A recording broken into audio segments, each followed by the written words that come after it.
మంచిది. ఈరోజు మనం నేర్చుకునే మరొక అంశము, దేవుని దృష్టిలో మనకు విలువ ఎంత ఉన్నది అనే సుదీర్ఘమైన అంశాన్ని మీ ముందుకు తీసుకుని వస్తూ ఉన్నాను. దేవుని దృష్టిలో మనకు విలువ ఎంత ఉన్నది అనే సబ్జెక్టుల నుంచి 9 విషయాలు మనం నేర్చుకోబోతూ ఉన్నాం. దేవుని దృష్టిలో మనకు విలువ ఎంత ఉన్నది, దేవుని యొక్క హృదయంలో మన యొక్క స్థానం ఎంత ఉన్నది, దేవుని యొక్క మనసులో మన యొక్క ఆలోచన, దేవుని యొక్క ఆలోచనలో మన యొక్క స్థానం ఎంత. దైవ గ్రంథంలో నుండి మూలవాక్యముగా యెషయా గ్రంథము 43వ అధ్యాయము 3-4 వచనాలు మూలవాక్యముగా మనం తీసుకుంటూ ఉన్నాం. అంశం ఏమిటంటే, దేవుని దృష్టిలో మనకు విలువ ఎంత ఉన్నది. దేవుని దృష్టిలో మనకు విలువ ఉంటే మానవ జాతికి వచ్చే ఆశీర్వాదాలు ఏమిటి, దేవుడు ఏ ఆశీర్వాదాలు దేవుడిస్తాడు, మనము దేవుని దృష్టిలో విలువ సంపాదించుకోవాలంటే మనము ఏమి చేయాలి. బైబిల్ గ్రంథంలో ఎంతమంది వ్యక్తులు దేవుని యొక్క దృష్టిలో విలువను సంపాదించుకున్నారు. విలువను సంపాదించుకున్న వ్యక్తి యొక్క జీవితంలో దేవుడు చేసిన గొప్ప కార్యాలు ఏమిటి, దేవుడు చేసిన అద్భుతాలు ఏమిటి అనే అంశం నుండి ఈ యొక్క వర్తమానంలో మనం నేర్చుకోబోతూ ఉన్నాం. మూలవాక్యముగా యెషయా గ్రంథము 43వ అధ్యాయము 3 మరియు 4 వచనాలు చూస్తే, యెహోవా నగు నేను నీకు దేవుడను, ఇశ్రాయేలు పరిశుద్ధ దేవుడనైన నేనే నిన్ను రక్షించువాడను. నీ ప్రాణరక్షణ క్రయముగా ఐగుప్తును ఇచ్చియున్నాను, నీకు బదులుగా కూషును సెబాను ఇచ్చియున్నాను. నీవు నా దృష్టికి ప్రియుడవైనందున గనుడవైతివి. నేను నిన్ను ప్రేమించుచున్నాను గనుక నీకు ప్రతిగా మనుషులను అప్పగించుచున్నాను. నీ ప్రాణమునకు ప్రతిగా జనములను అప్పగించుచున్నాను. కాబట్టి ఈ యొక్క మాటలు యాకోబు యొక్క జీవితంలో, యాకోబు యొక్క సందర్భాలలో దేవుడు మాట్లాడినటువంటి మాటలు.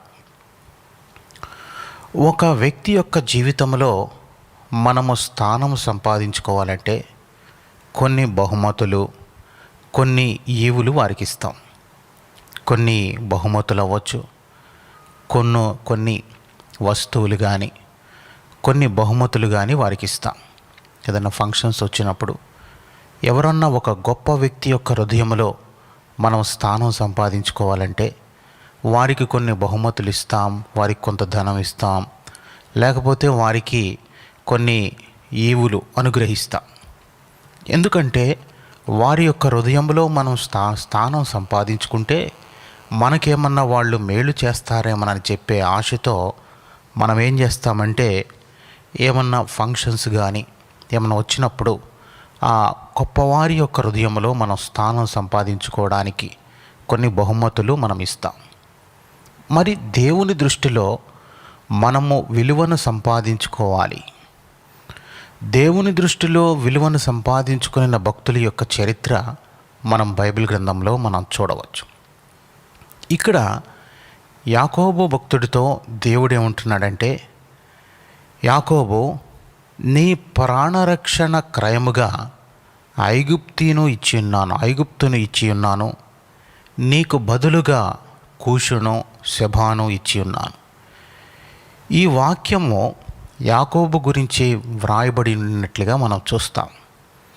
దేవుడు యాకోబుతో ఏమంటున్నాడంటే, దేవుని యొక్క హృదయములో యాకోబునకు ఎంత స్థానం ఉందంటే, ఒక దేశము కంటేనూ ఆ దేశంలో ఉన్న ప్రజల కంటేనూ అధికమైన స్థానము దేవుని యొక్క హృదయంలో యాకోబు సంపాదించుకున్నాడు. నాకు దేవుని యొక్క హృదయంలో ఎంత స్థానం ఉన్నది అనే ప్రశ్న సార్వత్రిక సంఘంలో ఉంటున్నటువంటి మనకు రోజు మనం నెమరు వేసుకుంటూ ఉండాలి. మన యొక్క స్థానం ఏమిటి? కాబట్టి నీకు బదులుగా కూషును సెబాను ఇచ్చి ఉన్నాను. కూషు సెబా అనేవి 2 దేశాలు. యాకోబునకు దేవుని హృదయమందు ఎంత స్థానం ఉన్నదంటే ఐగుప్తును, కూషును, సెబా దేశముల కంటే అధికమైన స్థానము ఉన్నది.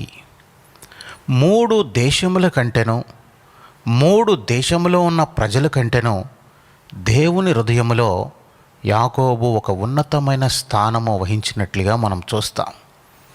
కోట్ల మంది ప్రజల ప్రాణము కంటే యాకోబు యొక్క ప్రాణము చాలా విలువైనదిగా దేవుడు గుర్తించాడు.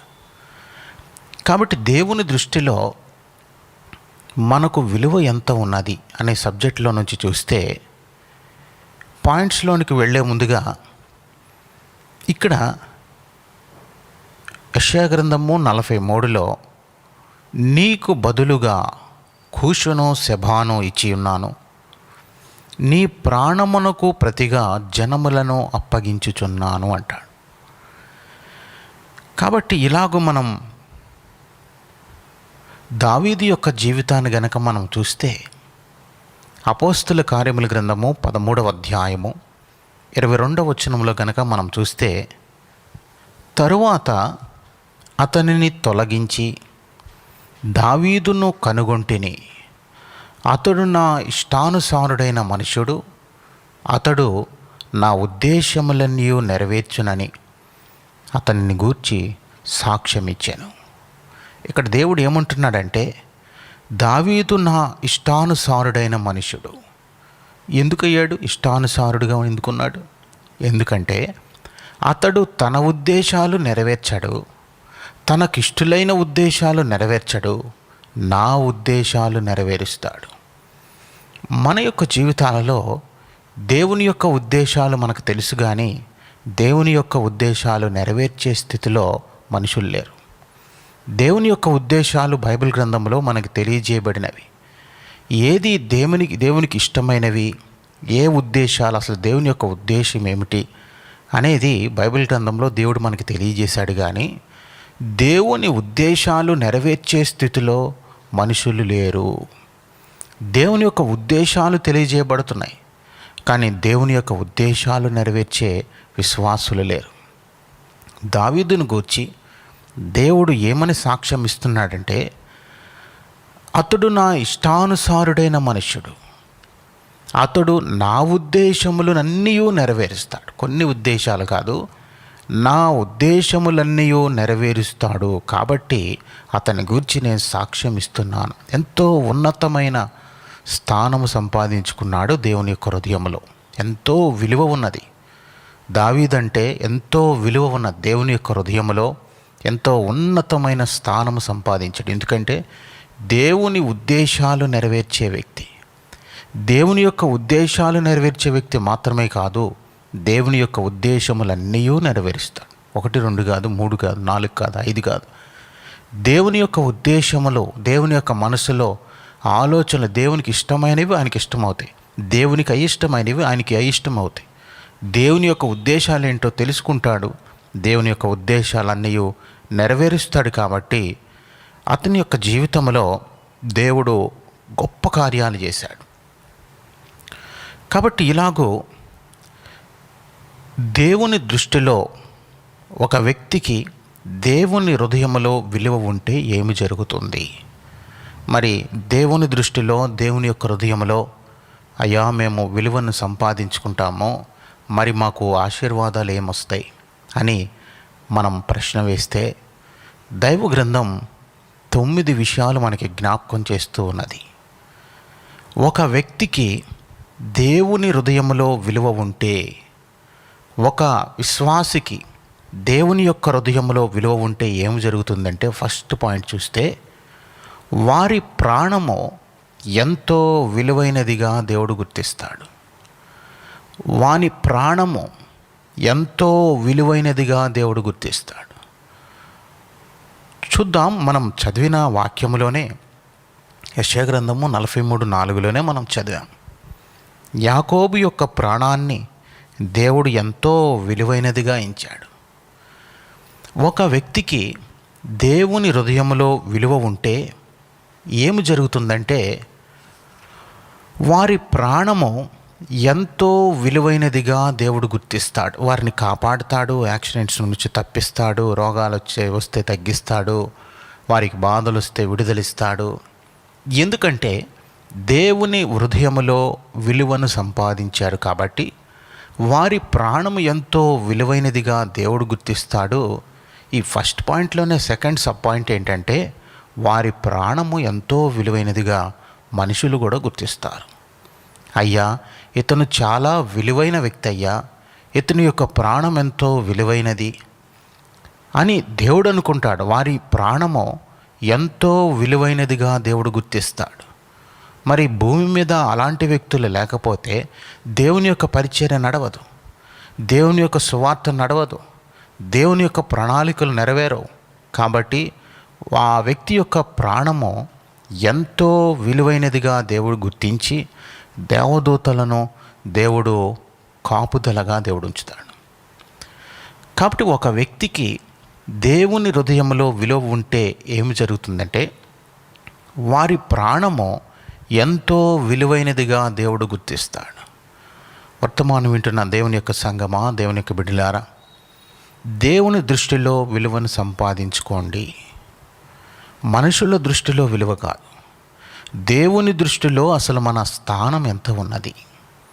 దేవుని దృష్టిలో మనం ఒక ఉన్నతమైన స్థానంలో ఉండాలి. ఎందుకంటే దావీదు నా ఇష్టానుసారుడైన మనుషుడు. ఎందుకు ఇష్టానుసారుడైన మనుషుడయ్యాడంటే అతడు నా ఉద్దేశములన్నీ నెరవేరుస్తాడు. కాబట్టి మనం అనేక సంవత్సరాల నుంచి ప్రభు యొక్క పరిచర్యలో ఉన్నాం, ప్రభు యొక్క సన్నిధిలో నివసిస్తూ ఉన్నాం, భూమి మీద ఉంటూ ఉన్నాం. పరిశుద్ధంగా జీవించడానికి తీర్మానం తీసుకుని స్థానిక సంఘాలలో ఉంటూ, తద్వారా సార్వత్రిక సంఘంలో ఉంటూ దేవుని యొక్క రెండవ రాకడ కొరకు ఎదురు చూస్తున్న మనము దేవుని దృష్టిలో మనం విలువ సంపాదించుకున్నామా? ఎప్పుడైతే మనము దేవుని దృష్టిలో విలువను సంపాదించుకుంటామో మన యొక్క ప్రాణము ఎంతో ప్రియమైనదిగా దేవుడు గుర్తిస్తాడు. మన యొక్క ప్రాణము ఎంతో విలువైనదిగా దేవుడు గుర్తిస్తాడు. ఫర్ ఎగ్జాంపుల్, దైవ గ్రంథముల నుండి సమూయేలు 2వ గ్రంథము 18వ అధ్యాయము 3వ వచనంలో చూస్తే ఒక మంచి మాట ఇశ్రాయేలు ప్రజలు దావీదును గురించి అనిన మాటలు. నేను అధ్యాయం మొత్తం చూపించటం లేదు, కానీ సమూయేలు 2వ గ్రంథము 18వ అధ్యాయము, సమూయేలు 2వ గ్రంథము 18వ అధ్యాయము 1, 2, 3 వచనాలు చూస్తే అక్కడ కొన్ని విషయాలు మనకి కనబడుతూ ఉన్నవి.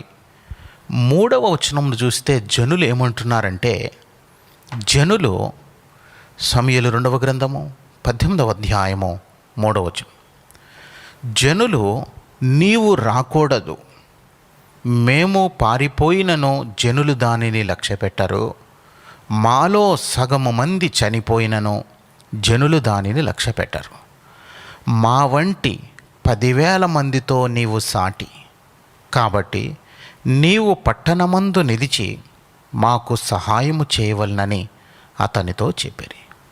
అయ్యా దావీదు, ఎందుకో జనులు ఏమంటున్నారంటే, దావీదు అంటే 10,000 మందితో నీవు సాటి, నీవు ఒక్కడవే 10,000 మందితో సాటి. దేవుడు దావీదును ఎంతో ప్రేమించినాడు.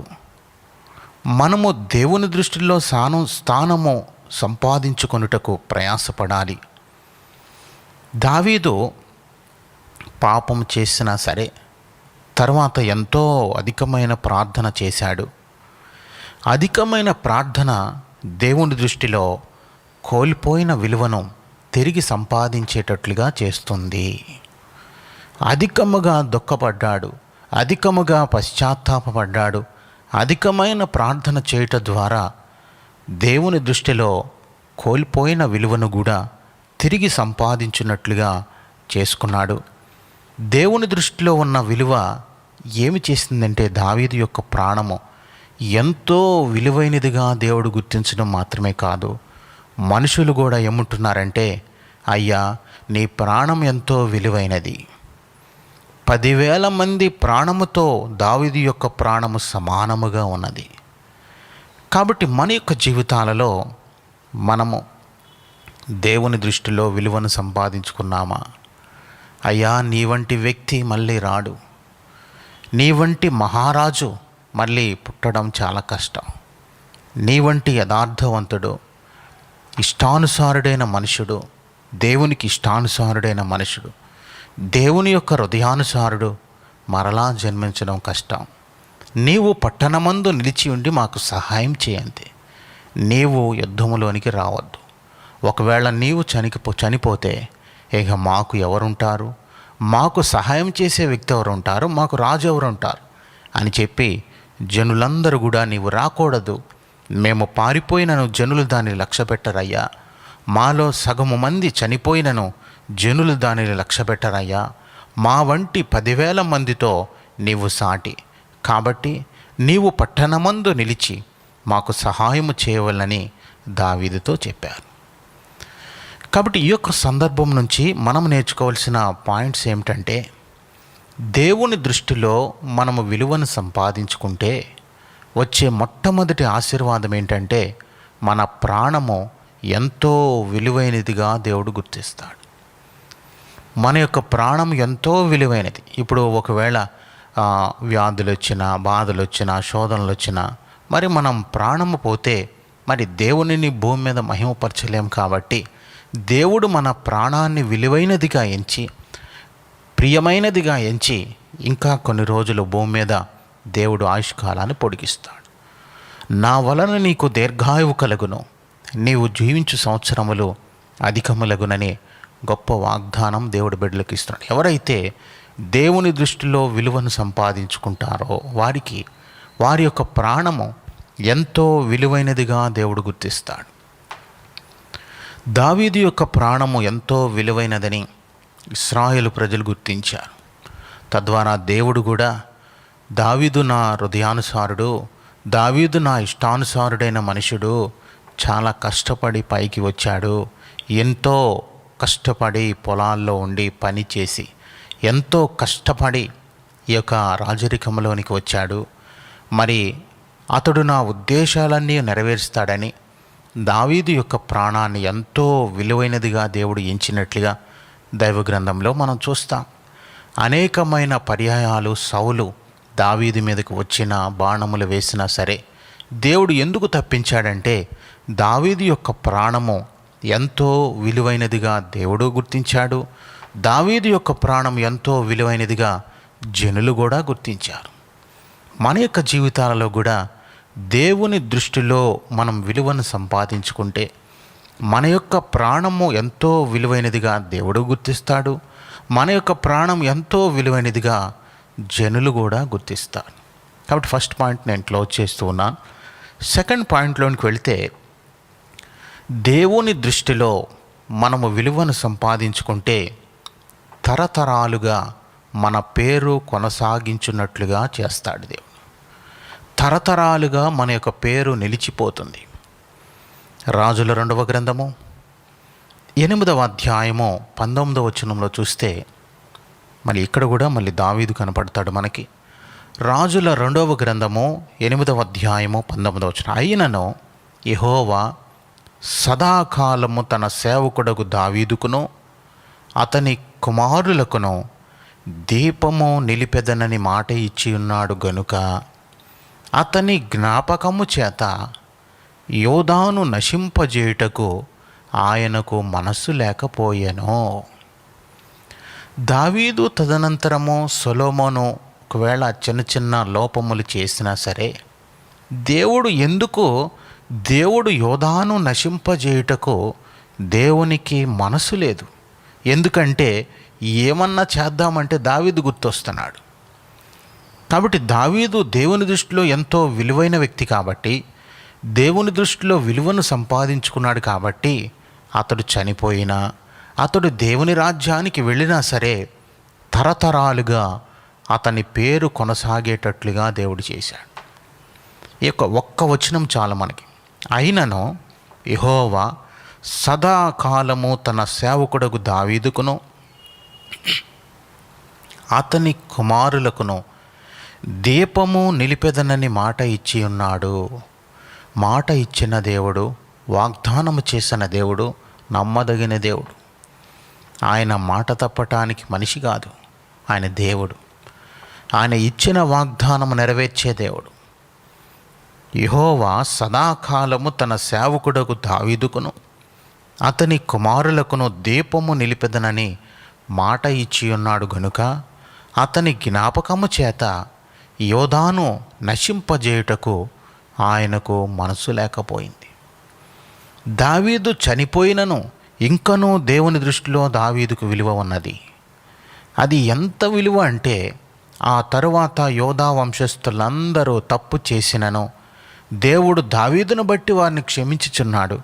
అందుకే దేవుని దృష్టిలో విలువ అనేది చాలా ప్రాముఖ్యమైన అంశం. ఇది దావీదు ఈ ఉన్నతమైన స్థితికి రావడానికి ఎంతో కష్టపడినాడు. అది అంత తేలికగా దొరికినది కాదు. ఎంతో అధికమైన ప్రేమ కలిగి ఉండినప్పుడే అది సాధ్యమవుతుంది. కాబట్టి దేవుని దృష్టిలో ఉన్న విలువ తరతరాలుగా మన పేరు కొనసాగించుటట్లుగా చేస్తుంది. రెండవ ఉదాహరణ మోషే జీవితంలో చూస్తే, మోషేను ఎదిరించిన వారిని, మోషేపై సనిగిన వారిని దేవుడు ఎందుకు సంహరించినాడు అంటే, దేవుడు మోషేను వ్యక్తిగతముగా గౌరవిస్తున్నాడు. మోషేను బట్టి అనేకమైన కార్యాలు దేవుడు చేసినట్లుగా మనం దైవ గ్రంథంలో మనం చూస్తాం. కాబట్టి దేవుని దృష్టిలో ఉన్న విలువ ఏమి చేస్తుందంటే, ఫస్ట్ పాయింట్ ఏంటంటే, వాని ప్రాణం ఎంతో విలువైనదిగా దేవుడు గుర్తిస్తాడు. రెండవది ఏంటంటే, వారి యొక్క పేరు తరతరాలుగా కొనసాగించేటట్లుగా దేవుడు చేస్తాడు. ఇది గొప్ప ఆశీర్వాదకరంగా మనం భావించాం. థర్డ్ పాయింట్ చూస్తే, దేవుని దృష్టిలో ఉన్న విలువ ఏమి చేస్తుందంటే, సమాజంలో కూడా విలువ గలవారుగా ఉండేటట్లుగా చేస్తుంది. సమాజములో, భూమి మీద ఉన్న సమాజంలో కూడా విలువ గలవారుగా వారు ఉంటారు. దేవుని హృదయంలో ఎవరికైతే విలువ ఉంటుందో వారు సమాజంలో కూడా విలువ కలిగిన వ్యక్తులలాగా ఉంటారు. కాబట్టి దైవ గ్రంథంలో ప్రతి పాయింట్కి కూడా ఒక రెఫరెన్స్ జ్ఞాపకం చేస్తూ ఉన్నాను. నిర్గమాకాండము 11వ అధ్యాయము 3వ వచనంలో చూస్తే, దేవుడు మోషేకు సమాజంలో ఎంతో విలువ వచ్చేటట్లుగా దేవుడు చేశాడు.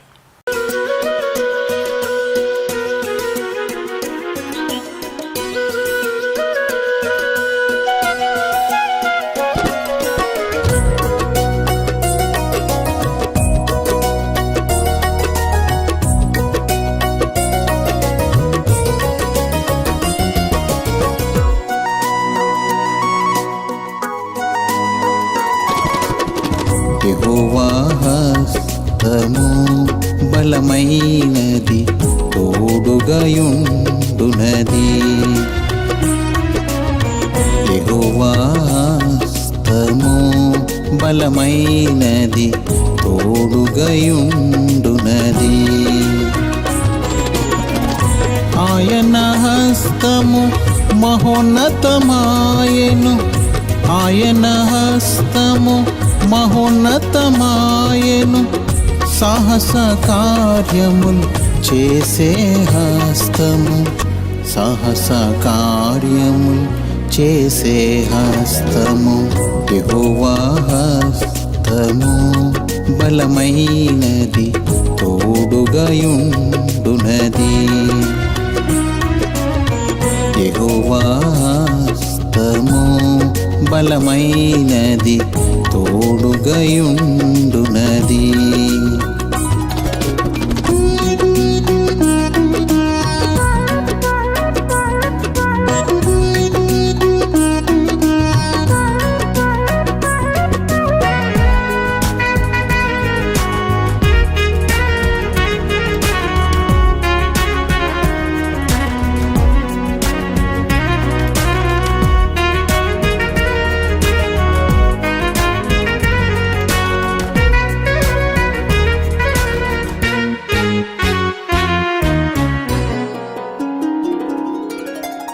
దేవుని హస్తము యజ్రాకునకు దేవుని హస్తము యజ్రాకునకు తోడుగయుండెను ప్రతి సమయమునందు తోడుగయుండెను ప్రతి సమయమునందు ఏ మనవి చేసినను రాజు ఆలకించి ఏ మనవి చేసినను రాజు ఆలకించి అన్ని వేళలయందు దయ చూపించెను అన్ని వేళలయందు దయ చూపించెను యెహోవా హస్తము బలమైనది తోడుగయుండునది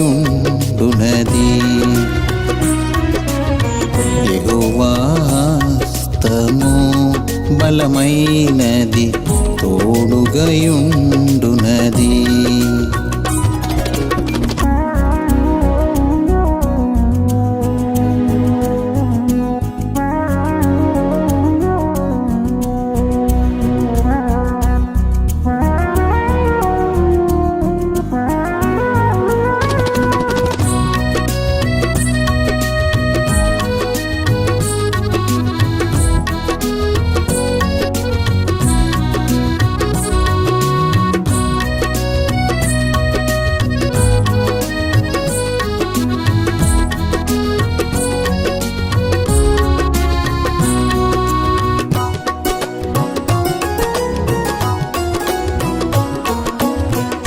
దేవుని హస్తము ఇశ్రాయేలు ప్రజలకు దేవుని హస్తము ఇశ్రాయేలు ప్రజలకు తోడుగయుండెను కష్టకాలమునందు తోడుగయుండెను కష్టకాలమునందు ఐగుప్తు నుండియు బానిసత్వము నుండియు ఐగుప్తు నుండియు బానిసత్వము నుండియు విడిపించినది నడిపించినది విడిపించినది నడిపించినది యెహోవా హస్తము బలమైనది తోడుగయుండునది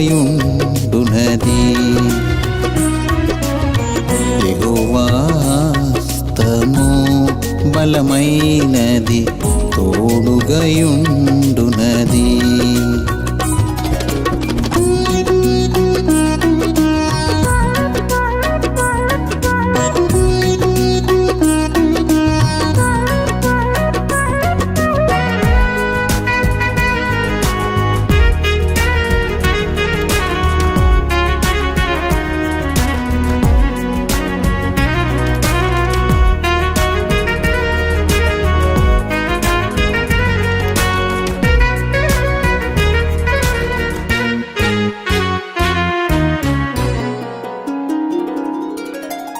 దేవుని హస్తము బలహీనులకు దేవుని హస్తము బలహీనులకు తోడుగయుండెను కృంగిన సమయములో తోడుగయుండెను కృంగిన సమయములో వ్యాధుల నుండియు బాధల నుండియు వ్యాధుల నుండియు బాధల నుండియు విడిపించునది స్వస్థపరచునది విడిపించునది స్వస్థపరచునది యెహోవా హస్తము బలమైనది తోడుగయుండునది